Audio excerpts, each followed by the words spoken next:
Boa noite aos internautas que nos assistem. Então, nosso pergunta e respostas de hoje. Vamos iniciar com algumas perguntas que estão aqui.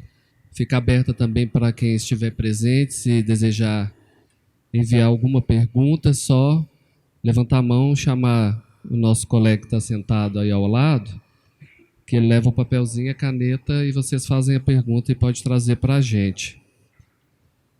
Tem uma pergunta que fala o que o Espiritismo explica sobre as guerras. Para a gente entender as guerras, primeiramente nós temos que recorrer ao Evangelho segundo o Espiritismo, no capítulo dele que ele fala a diferença dos mundos habitados, que vai em direção à fala de Jesus, que nos traz que há muitas moradas na casa de meu Pai. Então, por que Jesus queria trazer isso para nós?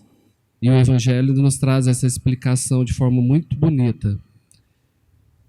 Que nós estamos numa caminhada evolutiva na qual nos é dada todas as oportunidades de aprendermos e evoluirmos por nós mesmos, até chegarmos à imagem e semelhança de Deus. Para assim, nós que somos espíritos, estamos nesta caminhada, nós vamos, então, ter a necessidade de ter essas oportunidades que os mundos evolutivos nos proporcionarão para aprender e evoluir. Então, aí no Evangelho traz a questão dos mundos primitivos, que antecede ao mundo que nós estamos agora, que é provas e expiações. Depois nós vemos com o mundo de regeneração, mundos felizes e mundos angelicais. Para ficar mais fácil de nós entendermos, nós vamos comparar a escola que tem no plano terreno.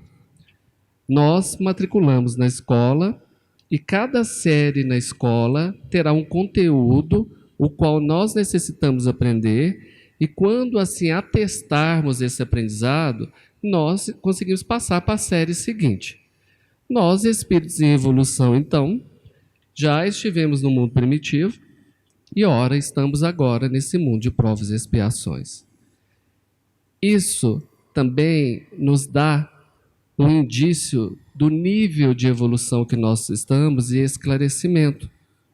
No mundo primitivo, para nós compreendermos, nós podemos relembrar os próprios tempos da Terra dos homens das cavernas, os quais prevaleciam mais os instintos de sobrevivência do que a própria inteligência, a razão e a questão espiritual. Já avançamos, estamos no mundo de provas e expiações, mas que, infelizmente, ainda prevalece os instintos animalescos de competitividade, de estranhamento, de disputa, de domínio, de conquista, de subjugação sobre o outro. Aqui nós já começamos a perceber, a sentir e até identificar indivíduos que já estão avançando nos atributos intelectuais e espirituais. Mas isso não impede que ainda tenha uma grande parcela a qual ainda prevalece os instintos primitivos, que são praticamente os instintos animalescos e que vão estar aí mais inclinados a degladiar uns com os outros, a disputar uns com os outros, a competir uns com os outros. Então, o que explica sobre as guerras? Espiritualmente, nós podemos ir por essa linha de raciocínio. As guerras ainda são o motivo das civilizações, dos homens, os quais ali ainda prevalecem naquele coletivo, mais ainda os instintos animalescos, materialistas, ainda de disputas. Porque quanto mais os indivíduos caminham para as questões intelectuais e principalmente espirituais, mais eles se distanciam das guerras, das disputas e mais seguem para estarem em união, em paz, que é o que já vai prevalecer nos próximos mundos, nas próximas séries, como por exemplo no mundo de regeneração. Falaram? Enquanto o Richardson falava aqui, eu até procurei uma fonte aqui para consubstanciar e referenciar a fala dele, porque o Livro dos Espíritos, que é este livro aqui, que é o primeiro livro espírita e que tem, vamos dizer assim, a base do Espiritismo, ele fala um pouco da guerra. E eu gostaria só de ler uma questão aqui para vocês verem o que os espíritos evoluídos, superiores, falam a respeito da guerra. Está na pergunta 742, daquela parte do Livro dos Espíritos que fala da lei moral. E Kardec pergunta assim: qual é a causa que leva o homem à guerra? Olha a resposta: predominância da natureza animal sobre a natureza espiritual, a satisfação das paixões. No estado de barbárie, os povos não conhecem senão o direito do mais forte. Por isso, a guerra é para eles um estado normal. À medida que o homem progride, ela se torna menos frequente, porque ele evita as causas e, quando é necessária, sabe aliá-la à humanidade. Aí eu fico pensando, Richardson, porque Kardec fala aqui, né, os espíritos falam que a guerra é da barbárie. E aí quando a gente vê a guerra dos civilizados, dos que falam que são civilizados e fazem aquela barbárie de matar crianças, matar civis. E aí eu lembro de um filósofo, Adorno. Adorno é um filósofo alemão que ele foge da Alemanha nazista um pouco antes de Hitler assumir o poder. E depois de toda aquela terrível guerra mundial, ele quer entender como é que o povo, na época mais civilizado, os alemães, né, cometeram aquela barbárie. Ele quer entender como é que engenheiros, cientistas elaboraram, por exemplo, linhas de trem para toda uma logística para matar o máximo de judeus. A forma mais eficiente, mais barata para se matar. Ou seja, utilizando a inteligência. Então ele queria entender como é que civilizado, ou a razão ou a inteligência era usada para a barbárie.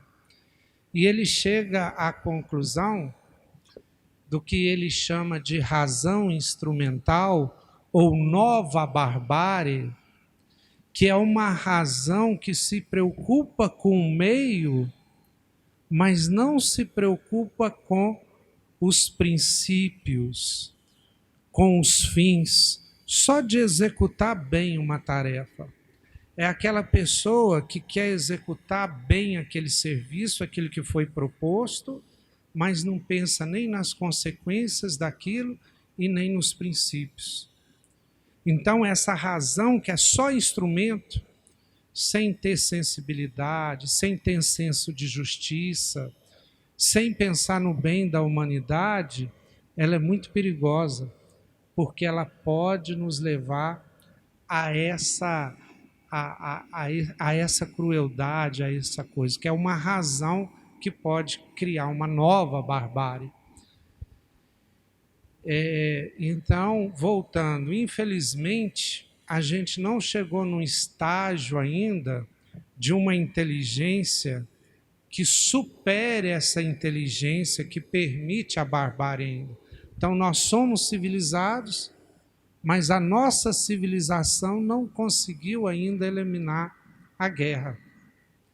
E eu acho até que é um princípio para a gente ser um mundo de regeneração, a gente conseguir eliminar a guerra. Porque enquanto tiver guerra, o nosso planeta, por exemplo, não vai se gabaritar para entrar numa associação de planetas de regeneração, de felicidade. Nós vamos estar aqui ainda isolado como um planeta perigoso. Por que um planeta perigoso? Porque a gente já tem bomba atômica, a gente já tem capacidade para destruir um planeta, mas não sabemos lidar com isso. Não temos a moral, não temos a ética ainda para lidar com isso. Eu recebi uma pergunta e a gente prioriza a pergunta de vocês. Então, eu acho que vocês deveriam aproveitar a oportunidade para fazer questões que esclareçam, né? Porque aqui, além do consolo, né, são dois sentidos que o Espiritismo veio ao mundo: o consolo e o esclarecimento. Né? O consolo, porque a doutrina espírita é consoladora. Jesus falou isso. Né? Eu vou lhes mandar um outro consolador, mas ela é esclarecedora também. Então, a dúvida dessa pessoa é o seguinte: qual a diferença entre ressurreição e reencarnação? Aí ela aproveita e faz a seguinte pergunta: Maria, mãe de Jesus, como é perante o Espiritismo? Então, vamos lá. Ressurreição. Essa é uma palavra que está na Bíblia, mas ela veio de uma palavra em aramaico, que era ali o idioma dos judeus da época, particularmente Jesus utilizava, que foi utilizado pelos seus discípulos e que depois foi escrito pela primeira vez em grego. E chegou para nós, traduzido em português, como ressurreição, que é ressurgir, surgir de novo. Quem faz um trabalho muito grande sobre essa palavra, para vocês procurarem na internet, é o Haroldo Dutra. O Haroldo Dutra, ele aprendeu o grego, estudou o aramaico e ele vai acompanhando essa palavra desde do aramaico e do hebraico antigo, onde eles tinham a ideia de morrer e renascer como se deitar e se levantar, era o que eles usavam, o equivalente ao grego que surgiu essa palavra, que foi traduzido para o grego até chegar nessa. Então, o que acontecia com aquele povo lá? Eles tinham umas noções vagas de reencarnação, eles tinham noções vagas da imortalidade da alma, eles tinham essas concepções.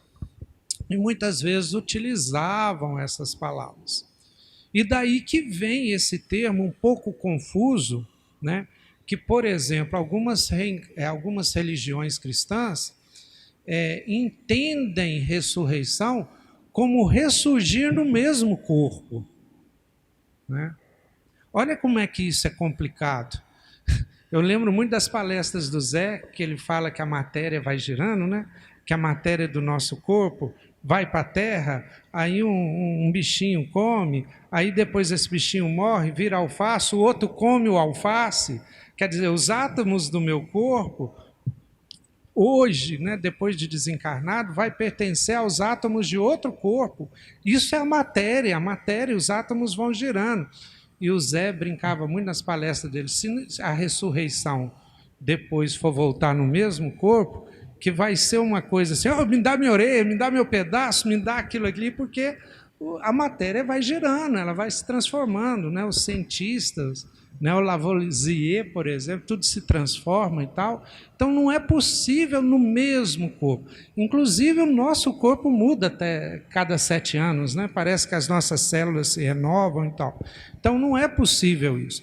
Então era aquele termo que se usava lá. E foi muito usado a ressurreição de Jesus quando os apóstolos, pela mediunidade de vidência, viram Jesus ressurgido depois da morte. E também materializado, mesmo pessoas que não eram médiuns, ele apareceu para 500 na Galileia, viram ali Jesus ressurgido, ressuscitado. Então era uma palavra que eles utilizavam, né? Algumas vezes para reencarnação, outras vezes para essas aparições de pessoas que já haviam morrido. Já em 1857, Kardec cria a palavra reencarnação. Então, a reencarnação é uma palavra espírita. Havia antes, do grego, paligenesia, que é vários nascimentos. Havia uma tradução grega, né, latina, uma tradução do que era usado no egípcio antigo, por latim, que é mentepsicose. Então, haviam várias palavras. No Evangelho está escrito nascer de novo, mas Kardec cria a palavra reencarnação, que é, ipsis literis, né, no significado, voltar à carne, entrar novamente na carne, reencarnação, ação de voltar novamente à carne, para indicar esse processo que o espírito que está desencarnado, sem carne, só perispírito e espírito, ele voltar pelo processo de renascimento, ou nascimento, se quiserem, voltar à carne. Então é bem mais específico do que todos os conceitos anteriores. Ressurreição, paligenesia, mentepsicose, nascer de novo. Então é uma palavra mais específica que tem um sentido específico. Por exemplo, na reencarnação não existe retroação. Você não pode reencarnar em animais, por exemplo. Isso não existe. É sempre um processo para frente. E não é eternamente. A reencarnação se reencarna até você chegar num estágio espiritual que não precisa mais dela. Espero que tenha esclarecido bem. E, finalmente, o que representa a mãe de Jesus para o Espiritismo? Um espírito muito superior, um espírito evoluidíssimo, que teve a missão de receber aquele que é o espírito mais evoluído que já reencarnou na Terra, Jesus. Então, a diferença do Espiritismo e de outras religiões que consideram ela mãe de Deus é porque, para o Espiritismo, Jesus não é Deus. Jesus é o espírito mais evoluído que já reencarnou na Terra. E ela, por consequente, tem que ser um espírito bem evoluído também para receber esse espírito. Não poderia ser eu, o Richardson, que está aqui, que não teria jeito de... Então, tem que ser um espírito escolhido, um espírito muito evoluído, que realmente recebeu. Até porque tinha uma missão muito difícil também. A gente imagina o amor da mãe, e o tanto que Jesus sofreu, imagina o tanto que sofreria a mãe de Jesus, né? Então, é um espírito bem evoluído e que, segundo alguns espíritos, né, ela hoje, no mundo espiritual, hoje que eu estou falando, já é uns 70 anos atrás, ela cuidava de uma cidade espiritual, né, a gente fala, entre aspas, uma colônia espiritual, que cuidava de suicidas, né, que auxiliava os espíritos suicidas, que geralmente chegam num estado muito ruim no mundo espiritual.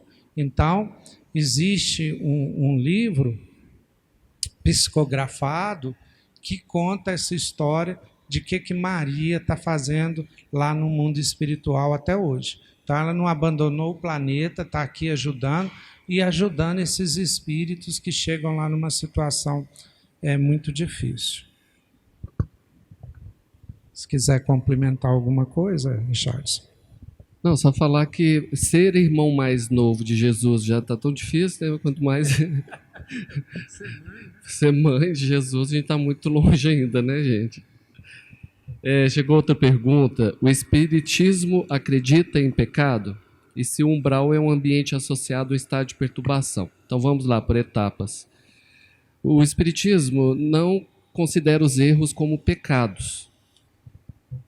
Pecado é uma concepção que a gente tem de um erro que possa ter cometido e que não haja aprendizado ou, se possível, reparação. a palavra pecado é muito associada à questão de um erro, em decorrência de um erro deve haver uma punição. Então o Espiritismo, ele não associa desta forma. Ele entende que nós, como eu disse anteriormente, somos espíritos em estágio de evolução. Então, não nos é exigido comportamentos perfeitos, mas sim o desejo de tê-lo e de aprendê-lo. Que hoje, na Terra, a gente tem até esse problema das pessoas de não se permitirem errarem e se punirem e ficarem presos num ciclo de autopunitivo que elas não saem mais do lugar. Então, por pior que tenha sido o erro, que tenha um contraponto dele, quanto maior foi o aprendizado em detrimento desse erro. Né? Nós temos uma obra-prima aí, que é Paulo Estevão, né? Que conta a história de Paulo, que até determinado tempo da vida dele, ele perseguiu os cristãos. E o dia que ele encontra com Jesus ao adentrar a Galileia, Jesus fala para ele: Paulo, Paulo, por que me persegues? E ele tem uma cegueira, e a partir daquele momento ele se torna o maior cristão, transforma a vida dele, e ao final ele foi o que mais aprendeu e honrou Jesus. Santo Agostinho também, né? Tem uma vida assim, a vida de Santo Agostinho, ela é dividida até a metade, ele viveu de uma forma profana, e depois que ele encontra os preceitos do Cristo, ele também se transforma. Então, o que é pecado? Pecado é quando a gente erra e, ao invés de aprender e tomar o impulso com aquele erro para não repeti-lo, para aprendê-lo com ele e para avançarmos e nos melhorarmos, aí, se a gente não faz isso, isso é pecado, porque aí você fica estagnado, você fica empacado. E tem até nas religiões um movimento, né, de algumas questões até de autoflagelação, né? As pessoas que elas ficam lá se dando chibatadas mesmo. Muitos chegam até ao autoextermínio por pensarem que a partir daquele erro não existe mais solução. Existe. Aquele erro pode ser justamente o divisor de águas na sua vida, mas mediante cada erro nós temos dois caminhos possíveis. Um é você se fechar, se punir e se endurecer, ou você se lapidar, evoluir e florescer. Então o Espiritismo não adota a palavra pecado porque ela tem esse significado de que errou, você tem que se punir.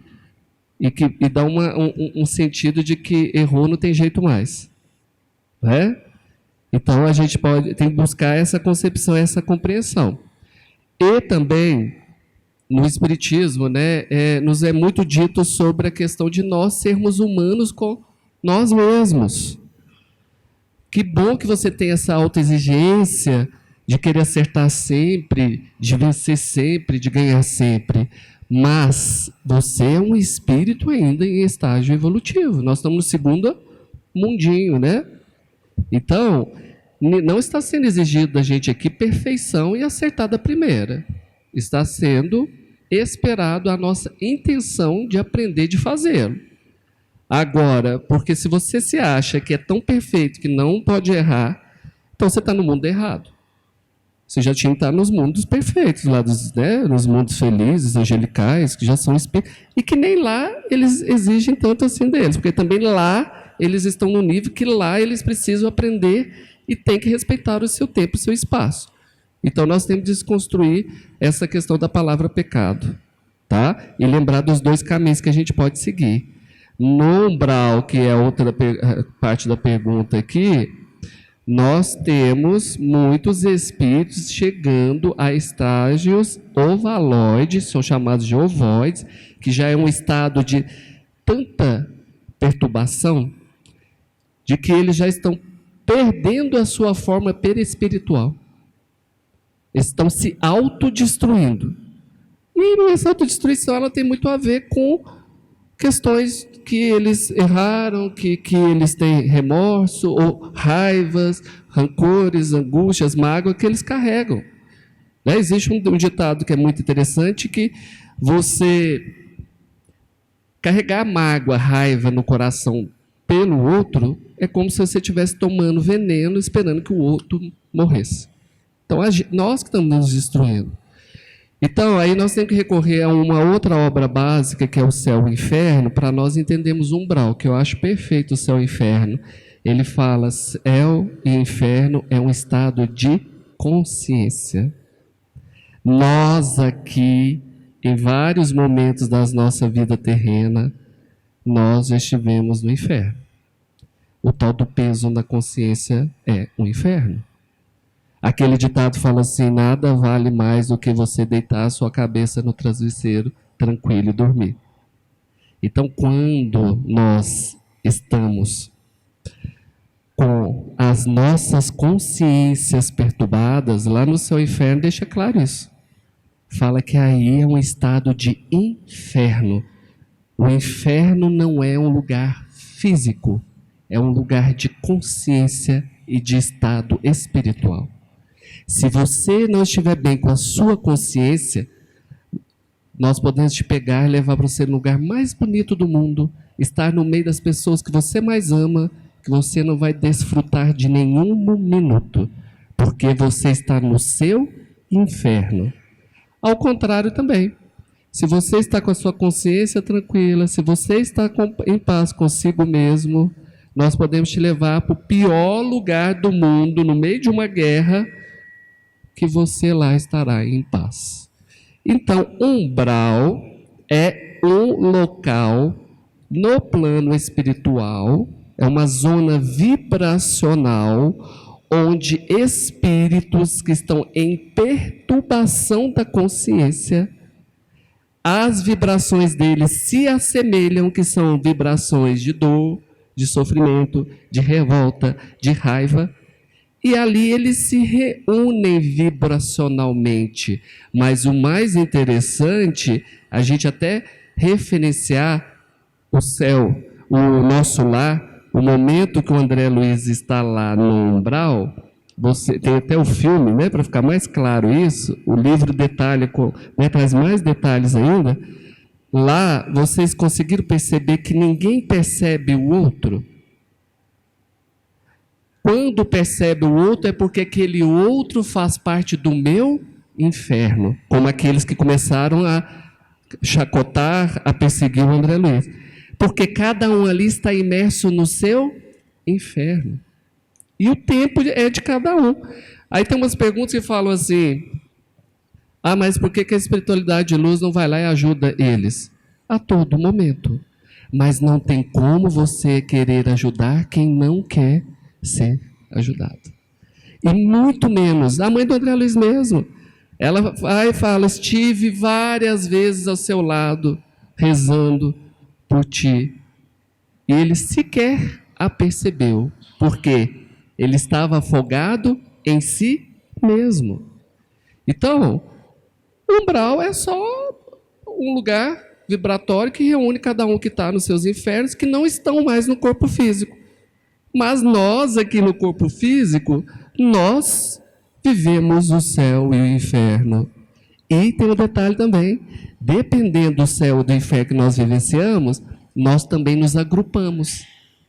Os nossos coitados, nossos irmãos que estão no inferno da dependência química, eles estão lá se agrupando nas periferias, debaixo das pontes, não é?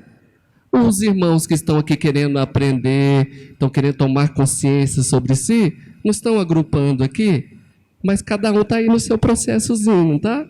Ninguém vai poder fazer para você, é você mesmo. Então, a gente tem que entender essa questão do nosso estado de consciência. Você quer falar? Eu adoro contar história, né? Eu gostaria de contar duas aqui. Dessa questão do céu e inferno. Uma é oriental, né, e os orientais têm uma forma diferente de ensinar, e a historinha é assim, tinha um general que foi consultar um sábio. E a pergunta dele era exatamente o que era o céu e o inferno. E aí, a hora que ele perguntou isso para o sábio começou a ofender ele.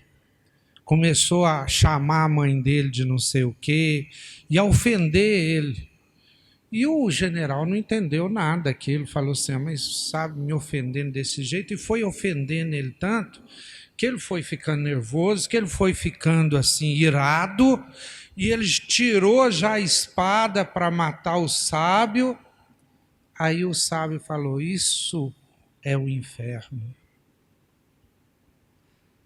Aí ele entendeu o que o sábio quis dizer para ele, foi acalmando, e foi inclusive tendo uma gratidão para o sábio ter arriscado a vida dele para mostrar o que era o inferno, e foi entendendo a dimensão daquilo, e o sábio foi e falou assim, isto é o céu.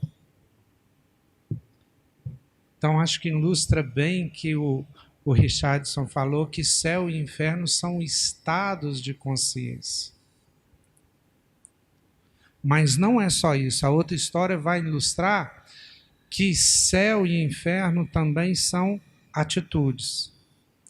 Diz que o inferno é uma mesa enorme, tamanho desse salão aqui, enorme a mesa, com todas as delícias, com tudo de bom, mineiro, tudo de bom, queijinho, pão de queijo, bolo, né? Aquele pudim delicioso, tudo de bom. Só que as pessoas têm amarrado nas mãos uns pau de 2 metros. E ela não consegue, ela pega as coisas, mas não consegue levar na boca. Então é um martírio eterno, porque você tem tudo de gostoso à sua disposição, mas você não consegue comer. Isso é um inferno. E o céu? O céu é a mesma coisa. É uma mesa maravilhosa, com todos os quitutes mais gostosos, e as pessoas também com os paus amarrados nas mãos e não conseguem se alimentar. Mas todos estão felizes e satisfeitos. Por quê? Porque um alimenta o outro. Eu não posso me alimentar, mas eu pego aquilo e alimento o outro com aquilo que ele deseja. Mostrando um pouco da caridade, que é o amor em ação, que é o que o Espiritismo fala que nos leva à evolução. Não existe evolução sem o amor em ação, ou a caridade. Então, acho que ilustra bem isso aí, né? Gente, aí acabou as perguntas de hoje. Vocês não estão perguntando, já vamos perguntar, responder outras perguntas. Como o Espiritismo explica o karma? Karma. Interessante, refletindo agora, o karma é como o Espiritismo enxerga o pecado. Que você acabou de falar agora. Por quê? O pecado, ipsis literis, no sentido de pecado, ele não existe para o Espiritismo. Pecar perante Deus. Porque o pecado que a gente aprende lá na Igreja Católica, eu vim da Igreja Católica, a maioria vai vir, é o pecado original, né? O pecado lá que Adão e Eva cometeram, que todos os filhos também receberam essa questão. O pecado contra Deus. Né? Ninguém pode pecar contra Deus, porque Deus é supremo. Tudo que a gente fazer aqui, ele já sabia da possibilidade disso acontecer.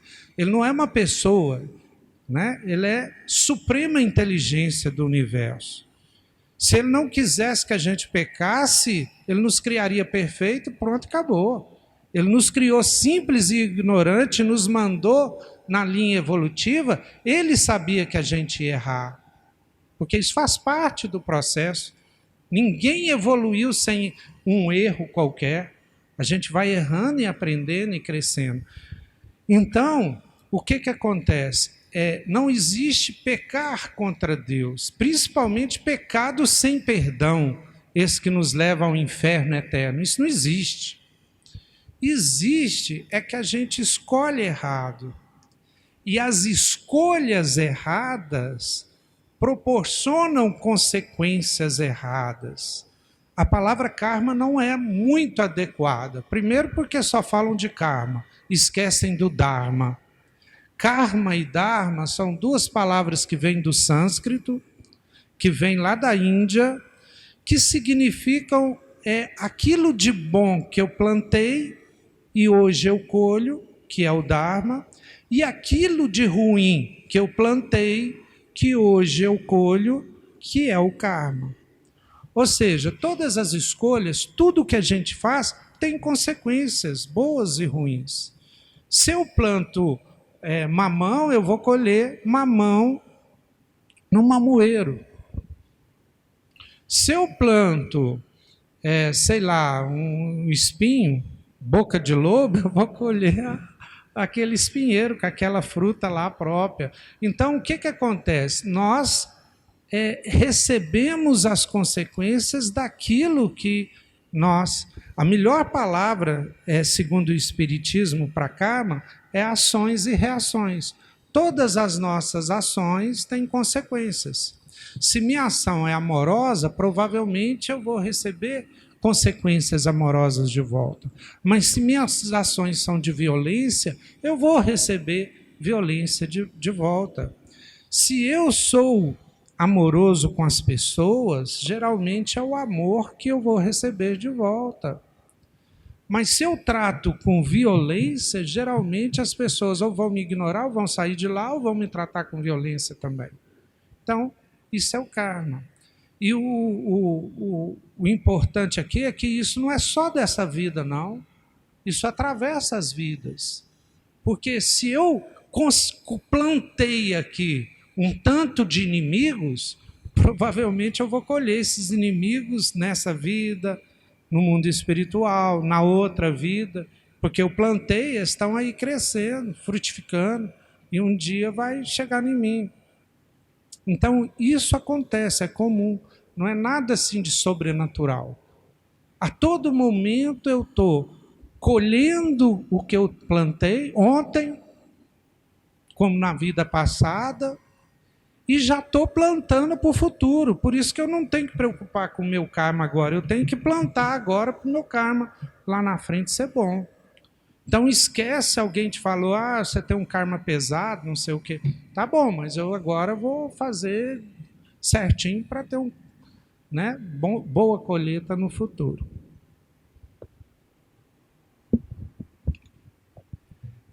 Chegou outra pergunta. Posso frequentar o centro espírita e terreiro de Umbanda simultaneamente, já que acredito em ambas doutrinas? Poder, você pode tudo, né? O Espiritismo nunca vai falar para você que pode ou não pode. Nós temos nosso livre-arbítrio.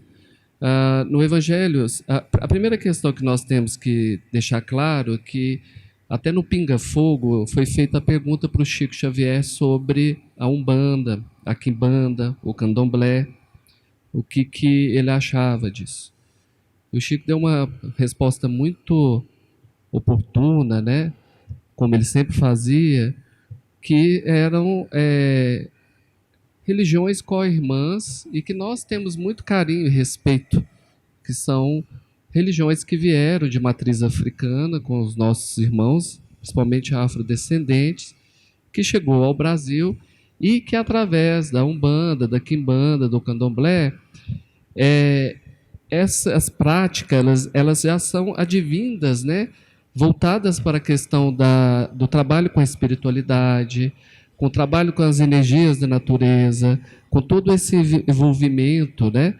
E que possuem muitos rituais. e que elas têm, sim, né, todo o nosso respeito e que elas também têm toda a sua produção, toda a sua efetividade, né, dentro da sua competência. A primeira questão que a gente tem que refletir sobre as religiões, que elas são uma criação do homem, né? Jesus mesmo, em nenhuma das falas de Jesus, ele citou nenhuma religião. Ele nos trouxe os ensinamentos dele, os quais, no decorrer dos tempos, até hoje, passados 2000 anos, né, da vinda dele,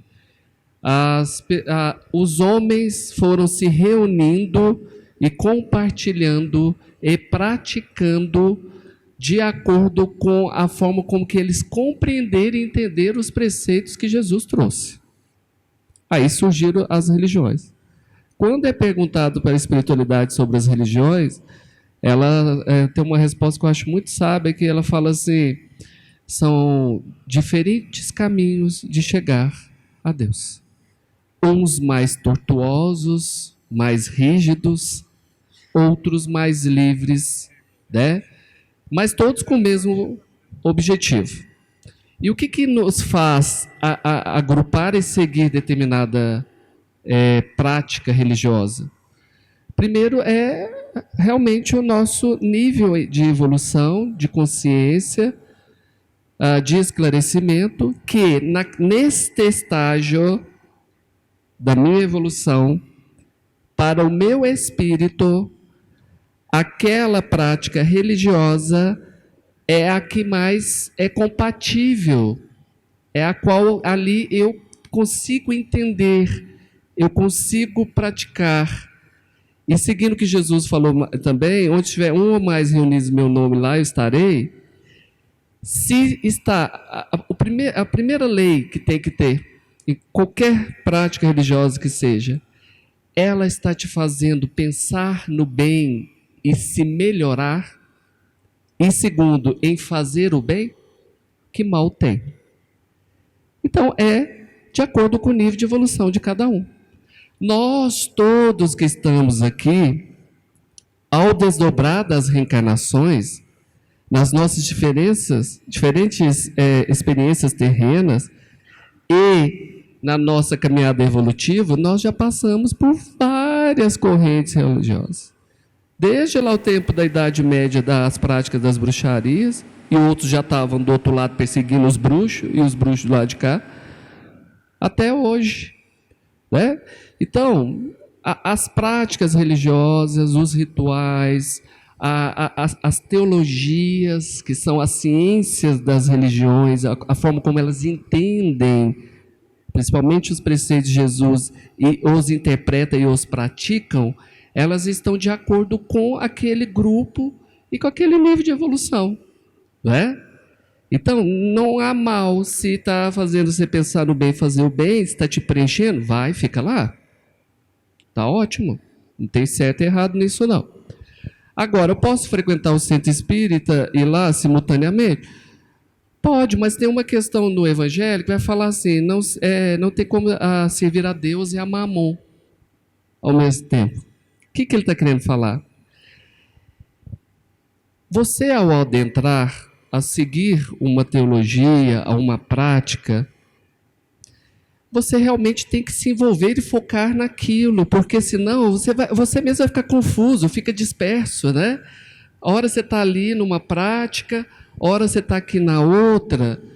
Então, eu devolvo a pergunta no seguinte sentido: frequente aquele lugar ao qual você vai conseguir estar por inteiro e que realmente você vai conseguir utilizar aquilo para se transformar, para aprender e para evoluir, não é?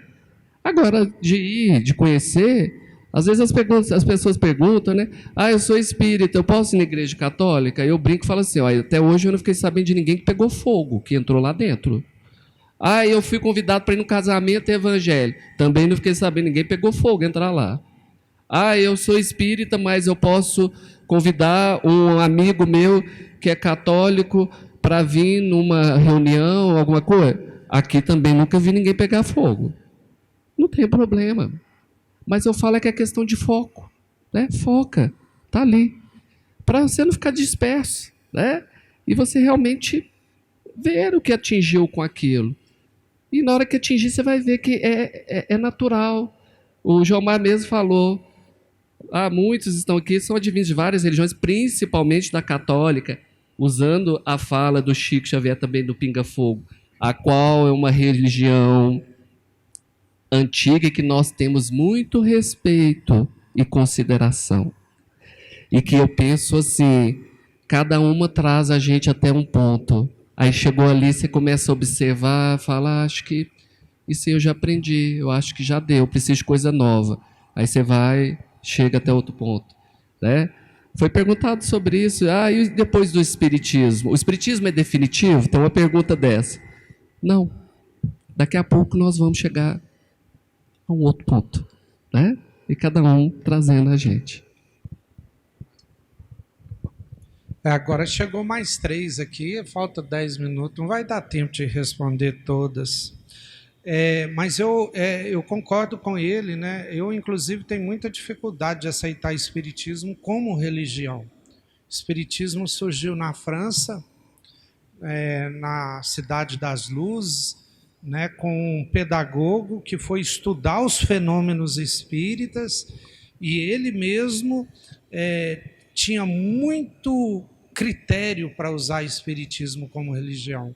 Ele só usou numa vez que ele falou que era religião, se entendermos religião no seu sentido filosófico, de religar o homem a Deus, né? Religare, da origem latina da palavra. Porque, apesar do Espiritismo, e aí é que ele, no Brasil, se torna religião, falar sobre Deus, falar sobre morte, que eram conteúdos específicos das religiões, o Espiritismo, propriamente, ele não nasce com o objetivo de ser uma religião. Acaba que no Brasil ele vem a se tornar uma religião, como o IBGE o trata.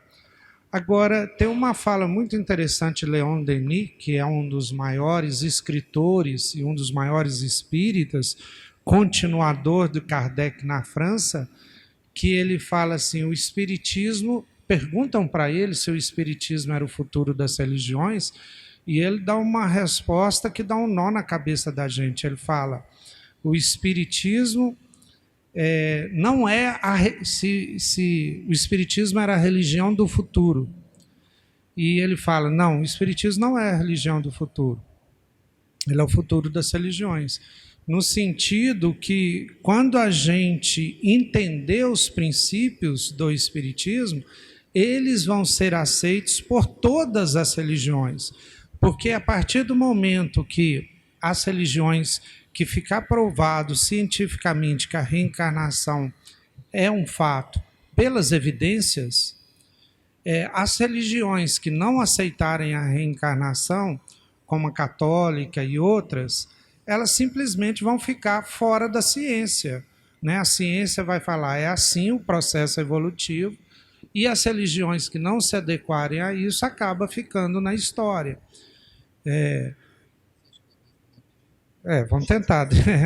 Bom, mas eu não tenho problema nenhum, tá, gente? Eu já estudei o Evangelho no centro de Umbanda, em Santa Rita do Sapucaí. Sim. E adorava o centro de Umbanda, porque eu me sentia bem, perto de pessoas simples e tal. Responder essa rapidinho aqui. Tá, vamos responder as 3 rapidinho para não deixar, tá?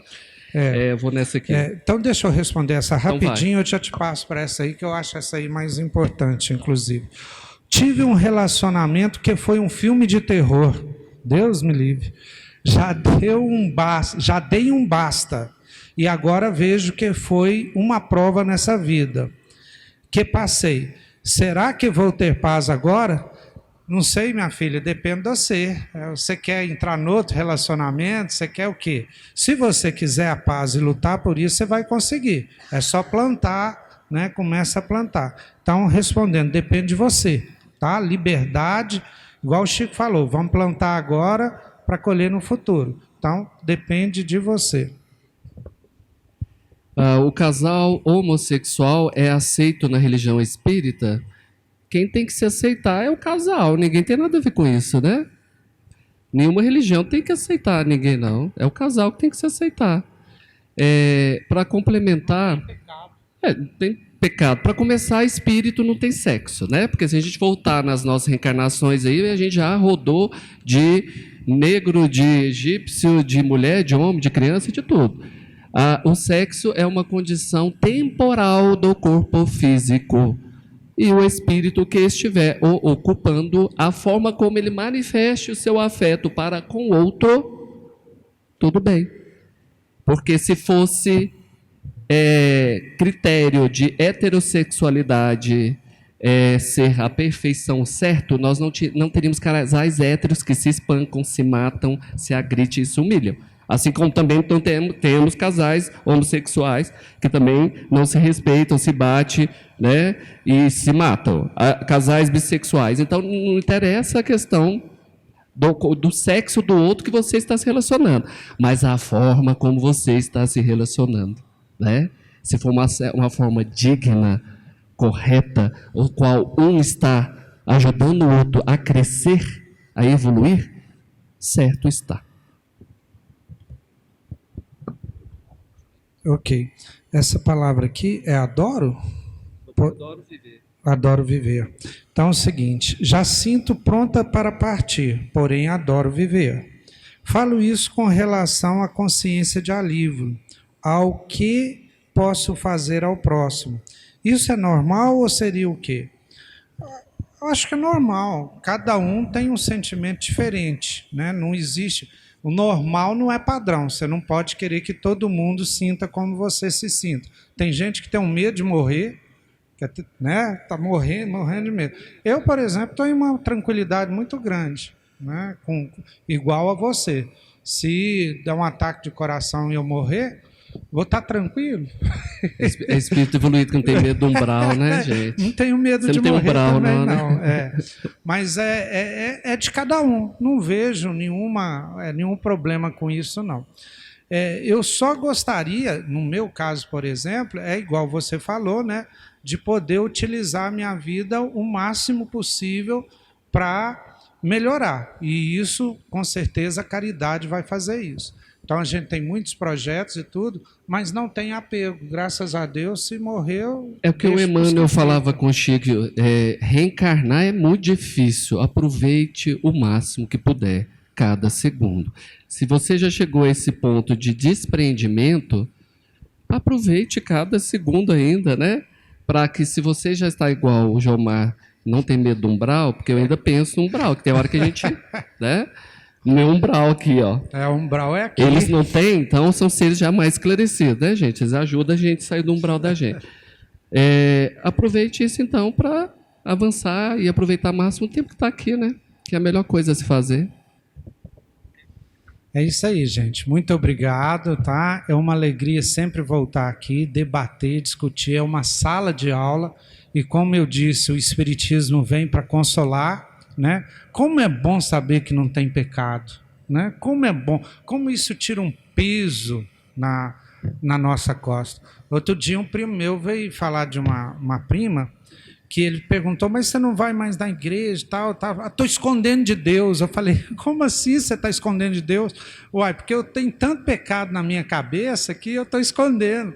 Aí rimos bastante, depois ela falou, né? Eu falei, não adianta, não tem jeito de esconder dele, não. Você tem que ampliar a sua consciência para perceber as coisas de forma diferente. Então, espiritismo é consolador, não tem pecado. Essa questão da homoafetividade, na Bíblia está escrito, não, espiritismo não é a questão. A Bíblia tem a parte do Antigo Testamento que foi escrita há 3.000 anos atrás. Você vai apedrejar as pessoas hoje? Está lá que tem que apedrejar as pessoas. Se cortar cabelo é pecado, se fazer barba é pecado, comer de carne de porco é pecado, tem muito pecado aí. E apedreja a mulher e o homem adúltero. Você não vê nada para o homem adúltero. Nenhuma pedrinha, né? Nenhuma pedrinha. Então, quer dizer, a gente tem que analisar a Bíblia com os olhares da razão. Tem revelação? Tem lei divina? Tem. mas é mais ali no Novo Testamento, mais com Jesus. No Antigo é pouca parte que salva, é os 10 mandamentos e algumas partes lá, porque é a história do povo hebreu, é história. Né? Era um povo que andava no deserto e tal, e os espíritos superiores, inclusive o Jeová, que era o espírito mais superior ali, tentando nortear aquele povo, tentando ajudá-los. Mas o Espiritismo é consolador porque nos tira essas coisas próprias das religiões, mas esclarece. Esclarece com a razão e com a ciência. Ciência e razão vêm na frente, né? Depois vem a revelação. Inclusive, se a revelação dos Espíritos diz alguma coisa, a razão e a ciência diz outra coisa, vai pela razão, vai pela ciência, porque a Kardec mostrou muito. A revelação, no mundo espiritual, tem espírito de toda evolução. Né?